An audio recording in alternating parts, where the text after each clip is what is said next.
వెంకటాద్రిసమం స్థానం బ్రహ్మాండే నాస్తి కించన వెంకటేశ సమో దేవో న భూతో న భవిష్యతి. జననీం శారదాం దేవీం రామకృష్ణం జగద్గురుం పాదపద్మే తయోశ్రిత్వా ప్రణమామి ముహుర్ముహుః. సర్వదేవదేవీ స్వరూపాయ శ్రీరామకృష్ణాయ నమః. పుదిపట్ల శ్రీరామకృష్ణ సేవా సమాజం వారు సమర్పిస్తున్న శ్రీరామకృష్ణ కర్ణామృతం ధారావాహిక కార్యక్రమంలో మనము 12వ ఎపిసోడ్ చెప్పుకోబోతున్నాము.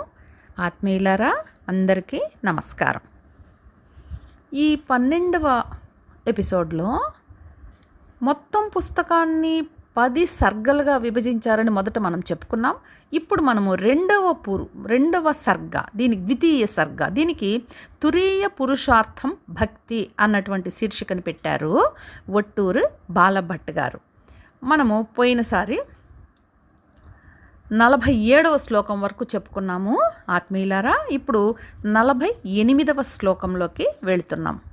ధర్మేణ తత్వమననేన సమాధినా వానాత్మాపి శుద్ధ్యతి కథం పునరన్యలోకః. హే శారదా ప్రియా పునంత్యుభయం తయేవ ఏ త్వత్పదాబ్జరజసా మలినీభవంతి. హే శారదా ప్రియ పునంత్యుభయం తయేవ హే త్వత్పాదాబ్జరజసా మలినీభవంతి. ధర్మాచరణం చేత కానీ, అంటే ధర్మాన్ని ఆచరించడం వల్ల కానీ, తత్వ విచారణ చేత కానీ, సమాధి చేత కానీ ఎవ్వరు కూడా స్వయంగా పునీతులు కాలేరు. అట్లాంటప్పుడు ఇతరులను పునీతులను చేయడం సాధ్యం కాదు. కానీ ఓ శారదాప్రియ, నీ పాదాబ్జ రజమును అంటే పాదధూళిని ప్రేమతో ఒంటికి అలదుకొన్నవాడు తాను పునీతం అవడమే కాక ఇతరులను పునీతులను చేస్తాడు. ఎంత గొప్ప భావమో చూడండి. సాధారణంగా ఎంతో గొప్ప పవిత్రత ఉంటే తప్ప మనిషిలో, సాధకుల్లో, భక్తుల్లో, యోగులలో ఎంత శక్తి ఉండాలి ఎదుటి వాళ్ళని పునీతం చేయాలంటే, పవిత్రీకరించాలంటే. తాను ఎంత పవిత్రత ఒక నిధిలాగా ఉండాలి కదా.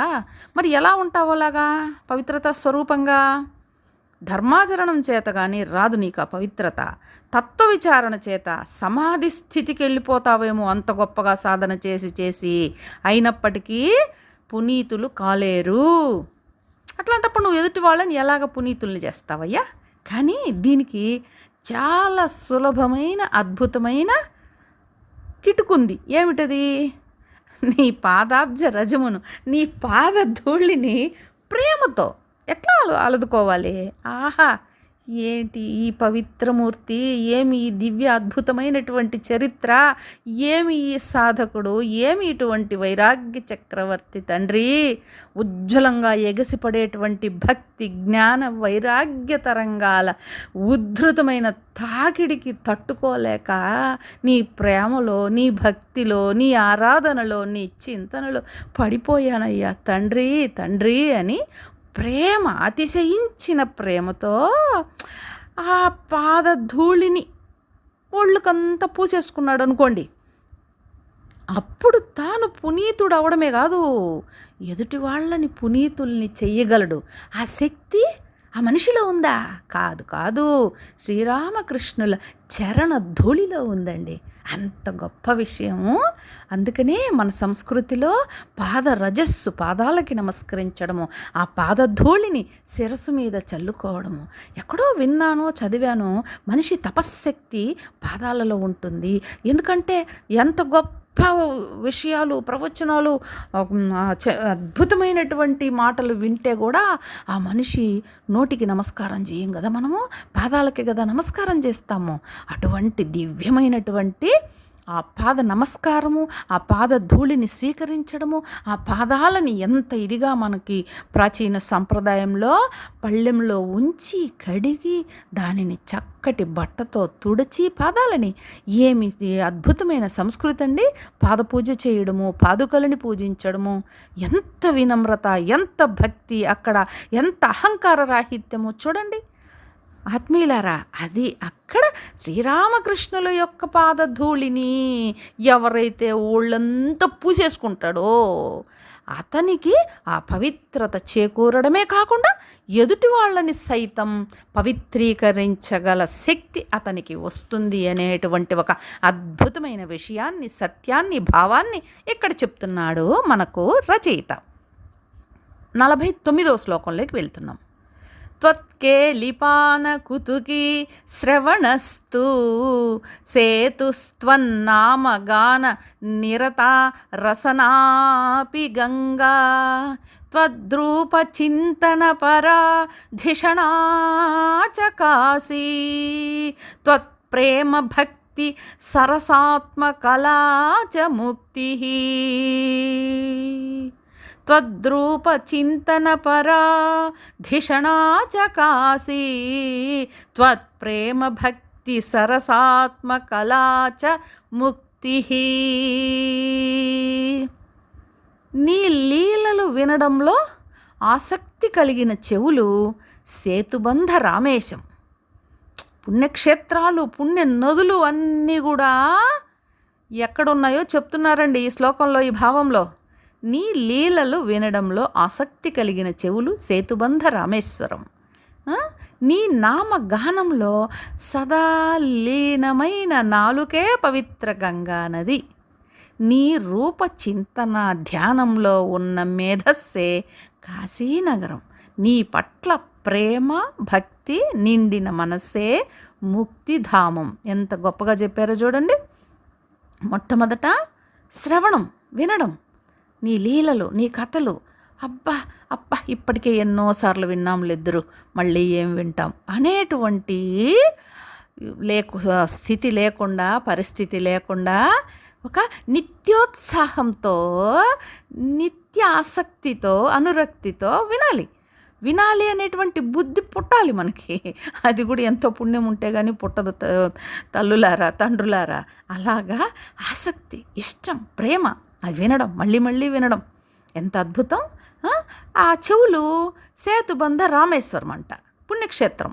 ఆ చెవులకి అంత పవిత్రత వచ్చేస్తుంది, శక్తి వచ్చేస్తుంది, ఆ దివ్యక్షేత్రానికి ఉన్నటువంటి శక్తి అంతా కూడా. ఇంకా చూడండి, నీ నామగానంలో సదా లీనమైన నాలుక పవిత్ర గంగానది అంట. ఏమి ఆనందము, ఏమి ఆనందం. గురుదేవుల గురించి మాట్లాడుతున్నా, పాటలు పాడుతున్నా, అసలు భజనలు చేస్తారు చూడండి. ప్రతి ఒక్క సమితిలో చూడండి మీరు ఎంత పారవస్య భావంతో చేస్తారండి. పైగా విశేషించి మన రామకృష్ణ సంప్రదాయంలో భజనలకి ఎక్కువ ప్రాధాన్యత ఇస్తారండి. ఎందుకంటే గురుదేవులకి పాడడం నామస్మరణ అపూర్వమైనటువంటి ఆరాధన భావం ఉండేది, ఆ మక్కు ఉండేది, ఆ పాడడం అన్నటువంటి విషయం పట్ల కదా. మనందరికీ తెలిసిందే. ఎన్ని పాటలు చూస్తాం మనము కథామృతంలో.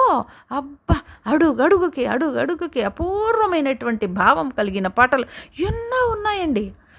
అసలు వివేకానంద స్వామి దగ్గరైంది కూడా ఈ పాట పాడడం వల్ల కదా. అసలు నిరంతరము ఆ అద్భుతమైనటువంటి గాన సుధా స్రవంతిలో మునిగిపోయేవాళ్ళు.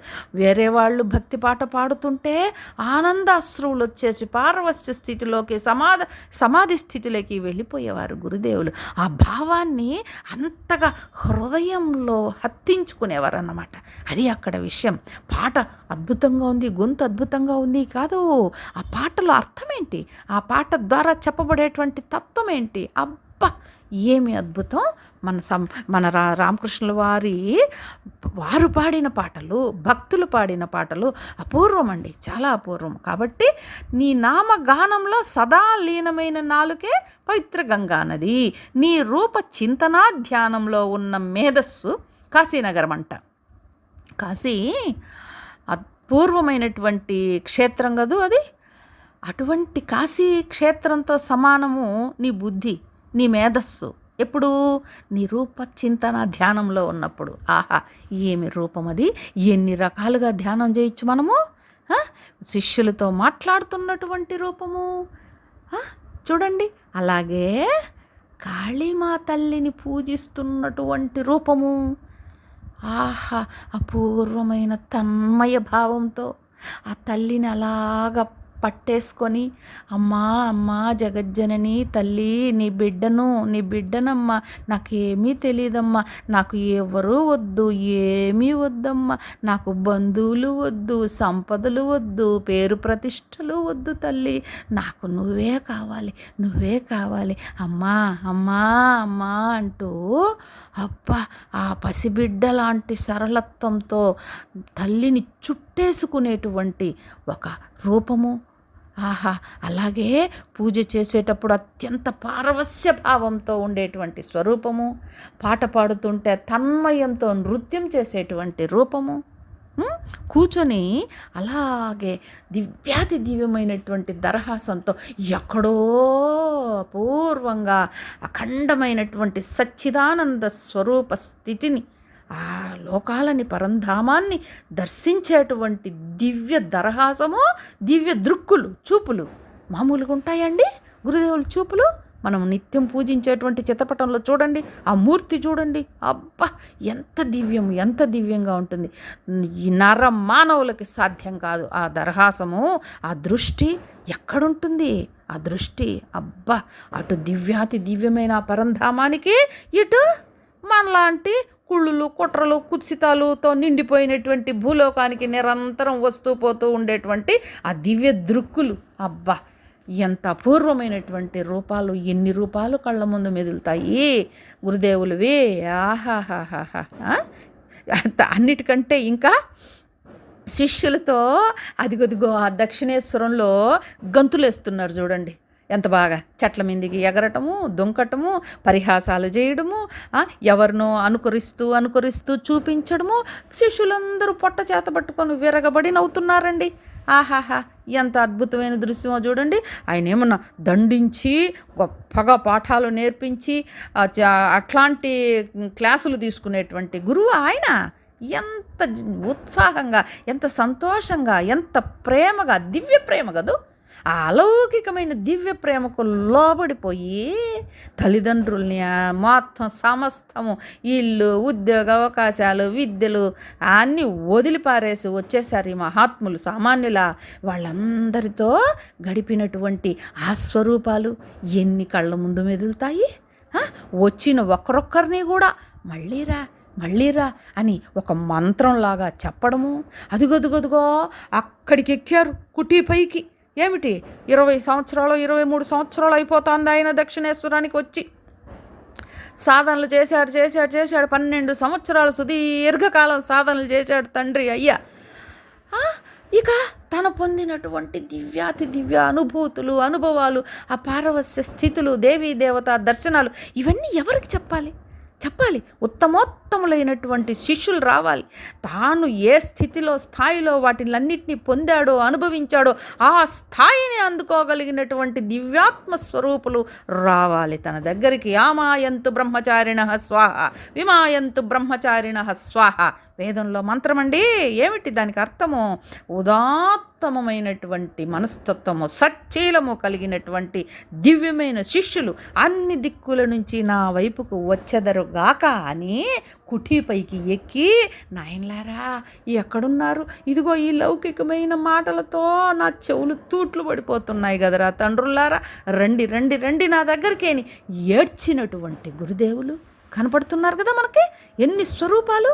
అబ్బా, ఆహాహా. మధురబాబుకి కలిగినటువంటి దివ్య దర్శనం గురుదేవుల్లోనే ఆ జగజ్జననీ జనకులని ఒక్కటిగా దర్శించినటువంటి అపూర్వమైనటువంటి దృశ్యం ఎన్నైనా మన కళ్ళ ముందుకు అలాగా వచ్చి నిలిచి మనల్ని పరవశింపజేసి ధన్యుల్ని చేసి పుణ్యాన్ని కలిగించేటువంటి స్వరూపాలు. ఆ రూప చింతన అన్నది ఒక్కొక్క స్వరూపం వెనుక ఆ లీల కనిపిస్తుంది మనకు. ఆ సన్నివేశం వెనుక ఎంత అద్భుతమైనవి, ఎంతసేపైనా చెప్పుకోవచ్చు ఆత్మీయులారా. అట్లాగా నీ చింతన ధ్యానంలో ఉన్న మేధస్సు కాశీనగరం అంటండి. నీ పట్ల ప్రేమ భక్తి నిండిన మనస్సు ముక్తిధామం అంట. ఆహా, ఇక అంతకంటే ఏం కావాలి చెప్పండి. ఇది 49వ శ్లోకం యొక్క భావము, అంతరార్థం. తర్వాత 50వ శ్లోకానికి వెళ్తున్నాం. అగ్రే సుధా పరిణతౌ విషం ఇంద్రియార్థ ఆదౌ విషం పరిణతావమృతం స్వధర్మః ఆరంభణే అప్యవసితౌ చ సుధాయమానం పాదారవింద భజనం తవ రామకృష్ణ. దీని శ్లోక భావం చూద్దాం. ఇంద్రియ విషయాలు మొదట అమృతమయంగా ఉండి క్రమంగా విషంగా పరిణమిస్తాయి. స్వధర్మాచరణ ఎలా ఉంటుంది? మొదట విషతుల్యంగా ఉండి క్రమంగా అమృతమయం అవుతుంది. కానీ శ్రీరామకృష్ణ, నీ పాదారవింద భజనం ఆద్యంతము అమృతమయమే కదా. ఏం చెప్తున్నారంటే, ఇంద్రియాల ద్వారా మనం పొందేటువంటి విషయ సుఖాలన్నీ మొట్టమొదట అమృతమయంగా ఉంటాయి, కానీ క్రమక్రమంగా విషంగా పరిణమిస్తాయి. ఇదే మనకు మూల సూత్రం మన సంస్కృతిలో. ఇంద్రియ విషయాలు, భోగ సుఖాలు, వాంఛలు, వీటన్నింటి వెనుక పరిగెత్తేటువంటి మనస్సుని, ఆలోచనల్ని అరికట్టడం, నిగ్రహించడం. ఎందుకంటే అందులో సుఖము లేదయ్యా, శాంతి లేదు. యయాతి మహారాజు కథలో చదువుకుంటాం మనం. యయాతి మహారాజుకు శుక్రాచార్యుడి యొక్క అల్లుడు ఆయన దేవయాని, శర్మిష్ఠ ఇద్దరు భార్యలు ఒకానొక పరిస్థితుల్లో చేసుకోవాల్సి వస్తుంది. రెండో ఆమెను కూడా శర్మిష్ఠ రాక్షసరాజు కూతురు. దేవయాని శుక్రాచార్యుల యొక్క కుమార్తె. అయితే శర్మిష్ఠతో ఉంటూ దేవయానికి అన్యాయం చేశాడని ఉక్రోషించిన దేవయాని తండ్రికి చెప్పడంతో తండ్రి శపిస్తాడు యయాతిని. నీవు ఏ యవ్వన గర్వంతో మిడిసిపడుతున్నావో ఆ యవ్వనం నీలోంచి వెళ్ళిపోయి ముసలాడు అయిపోతావు పో అని. అప్పుడు ఈయనేం చేస్తాడు, కుమారుల్ని పిలిపిస్తాడు. అయ్యో బాబు, నాకు కోరికలు తీరకుండానే ఈ వృద్ధాప్యం వచ్చేస్తోంది. మీలో ఎవరైనా ఈ వృద్ధాప్యం తీసుకొని నాకు మీ యవ్వనాన్ని ఇవ్వండి తండ్రి అని అడిగితే ఒప్పుకోరు కొడుకులు. ఒక్క కుమారుడితో పాపం ఒప్పుకుంటాడు. ఆ కుమారుడికి తన వార్ధక్యాన్ని ఇచ్చేసి యవ్వనాన్ని తీసుకుంటాడు. ఆ కుమారుడే ఉరు మహారాజు. అయితే తర్వాత ఎన్ని వందల సంవత్సరాల సుఖాలు అనుభవించిన ఆయనకి తృప్తి తీరదు. అప్పుడు ఆయన ఒక గొప్ప స్టేట్మెంట్ ఇస్తాడండి. అబ్బా, ఈ కోరికలు, తృష్ణ, ఈ వాంఛలు ఇవన్నీ కూడా అగ్నిలో పోసినటువంటి నెయ్యి లాంటివయ్యా, ప్రజ్వరిల్లుతూనే ఉంటాయి కానీ అది శాంతించడం అంటూ ఉండదు అని తెలుసుకుంటాడు. ఇట్లాంటి కథల ద్వారా, నిజంగా జరిగిన విషయాల ద్వారా ఎంతో గొప్పగా మన మహర్షులు మన సంస్కృతిలో మనకి ఆ విషయ భోగాల పట్ల లాలసని, తృష్ణని, తీవ్రమైనటువంటి ఆకాంక్షల్ని తగ్గించుకోమని, నిగ్రహించుకోమని, కట్టడిలో ఉంచుకోమని చెప్పడం జరుగుతుంది కదా. అది విషయం. ఇవన్నీ అమృతంగా ఉండి విషంగా పరిణమిస్తాయి. తర్వాత ఇంకొకటి, స్వధర్మాచరణ అన్నది ఎట్లా ఉంటుంది? మొదట విషంగా ఉంటుంది. ఇక్కడ ఏం చెప్తున్నారంటే, విషము అమృతము రెండు ఉన్నాయి. అంటే చాలా బాధాకరంగా, విషతుల్యంగా, భరించలేనంతటి కష్టాలతో కూడినటువంటి పరిస్థితి, ఆనందం నిండిపోయినటువంటి అమృతప్రాయంగా ఉన్నటువంటి రెండు పరిస్థితులు దేనివల్ల వస్తున్నాయి? ఒకటేమో ఇంద్రియ విషయాలు మొదట అమృతంగా ఉండి విషంగా రావడము. తర్వాత ఈ స్వధర్మాచరణ అనేది మొదట విషంగా ఉంటుంది. అబ్బా, చాలా కఠినంగా ఉంటుంది. తర్వాత ఆ స్వధర్మాన్ని నెరవేర్చుకుంటూ వెళ్ళేటప్పటికి అది అమృతమైపోతుంది. అంటే ఇక్కడ మారుతూ వస్తుంది. కానీ ఈ మార్పు అన్నది లేకుండా మొదటి నుంచి చివరి వరకు ఒకే విధమైనటువంటి అమృతమైనటువంటి స్థితిని, అమృతత్వ అనుభూతిని, దివ్యత్వాన్ని, ఆనందాన్ని, సుఖాన్ని అన్నింటినీ ఇవ్వగలిగినటువంటిది నీ పాదారవింద భజన. నిన్ను సేవించుకోవడం, నిన్ను మనసారా వినడం, అధ్యయనం చేయడం, తెలుసుకోవడం, నీ గురించి ఆలోచించడం, ఇవన్నీ కూడా అపూర్వం. ఆద్యంతము మొదలుపెట్టినప్పటి నుంచి చివరి వరకు ఎక్కడా కూడా ప్రతి అణువు, ప్రతి అంశము కూడా, ప్రతి నిమిషము కూడా అమృతమయమే తండ్రి అని ఈ శ్లోక భావం. అలాగా 51వ శ్లోకంలో ఏం చెప్తున్నారో చూద్దాం. పాపం ధునోతి కఠినం కదనం క్షిణోతి శుద్ధిం దదాతి విపులం శమమాదధాతి భక్తిం ప్రయచ్చతి పరాం ముదమాతనోతి కిం కిం ఫలం న కురుతే తవ పాదసేవా భక్తిం ప్రయచ్చతి పరాం ముదమాతనోతి కిం కిం ఫలం న కురుతే తవ పాదసేవా. ఈ శ్లోకం యొక్క భావం, నీ పాదసేవ పాపాలను ప్రక్షాళన చేస్తుంది, దుఃఖాన్ని క్షీణింపజేస్తుంది, పవిత్రతనిస్తుంది, విపుల శాంతినిస్తుంది, భక్తినిస్తుంది, మనస్సును పరమానందంతో నింపుతుంది. నీ పాదసేవ ఇవ్వని ఫలమంటూ ఏమున్నది తండ్రి శ్రీరామకృష్ణ. ఆచార్యాణం మహాచార్యో జగద్గురు, ఓ జగద్గురు తండ్రి, నీ పాదసేవ చేసేటువంటి అపూర్వమైనటువంటి మార్పులు, ఇవన్నీ కూడా వచ్చేటువంటి స్థితులు మనిషికి ఏమని చేస్తే, నీ పాదసేవ చేసుకుంటే ఇవన్నీ లభిస్తాయి. పాపాలను ప్రక్షాళన చేస్తుందంట, పోగొట్టేస్తుందంట, దుఃఖాన్ని క్షీణింపజేస్తుంది. ఎట్లాగా? దుఃఖం క్షీణించడం అంటే ఆ దుఃఖ తీవ్రత మనస్సుకి అంటకపోవడం. ఇక్కడ ఆత్మీయులారా, ఇది మనం బాగా గుర్తుపెట్టుకోవాలి. దుఃఖ తీవ్రత మనము అంతంతగా మనసుకి తీసుకునేటువంటి స్థితి నుంచి బయటపడతామండి ఖచ్చితంగా. ఇదే మనకి వివేక చూడమణిలో శంకరాచార్యుల వారు ఎంతో గొప్పగా చెప్తారు. ఏమిటది? వేదాంతార్థ విచారేణ జాయతే జ్ఞానం ఉత్తమం తేన ఆత్యంతిక సంసార దుఃఖ నాశో భవత్యను. అయ్యా, నువ్వు వేదాంత అర్థాలని అంటే ఉపనిషత్తులో చెప్పబడినటువంటి విషయాలన్నింటినీ కూడా చక్కగా మననం చేసుకో, లోపల అంతరాంతరాలలో దానిని భావించుకో. అది నీ దుఃఖాలన్నింటినీ దుంపనాశనం చేస్తుంది. ఎందుకంటే లోపల ఒక దుంప ఉండిపోయింది అనుకోండి, అది మళ్ళీ చిగుర్లు వేసి జన్మలకి కారణమవుతూ ఉంటుంది కదా. అట్లాగా అది గడ్డతో సహా, లోపల రూట్స్తో సహా పెళ్ళగించి పారేస్తుంది అని వివేక చూడమణిలో శంకరాచార్యులు చెప్తారు అద్భుతంగా. అంతటి శక్తి నీ పాదసేవకు ఉంది. ఏమిటి? నువ్వు మూర్తిభవించిన వేదమూర్తివి, ఉపనిషత్ సత్యాలన్నీ నీలో భాషిస్తున్నాయని కదా చెప్పుకుంటూ వస్తున్నాము. మరి నీ పాదాలు పట్టుకుంటే ఇవన్నీ ఉపనిషత్తులు చదివినంత జ్ఞానం, ఉపనిషత్తులు చదివినంత శక్తి, ఉపనిషత్తులు చదివినంత అనుభూతి అన్నీ రావా మరి తండ్రి? కాబట్టి ఈ శ్లోకంలో భావము పాదసేవ యొక్క ప్రయోజనం గురించి చెప్తున్నారు. అట్టి పాదసేవను, నిరంతర చింతనను మనము చేసుకునే విధంగా ఆ బుద్ధిశక్తిని ప్రసాదించమని గురుదేవులని మనసారా వేడుకుందాం. హంసాయ విద్మహే పరమహంసాయ ధీమహి తన్నో హంస ప్రచోదయాత్. జై శ్రీరామకృష్ణ, జై శారదామాత, జై స్వామి వివేకానంద.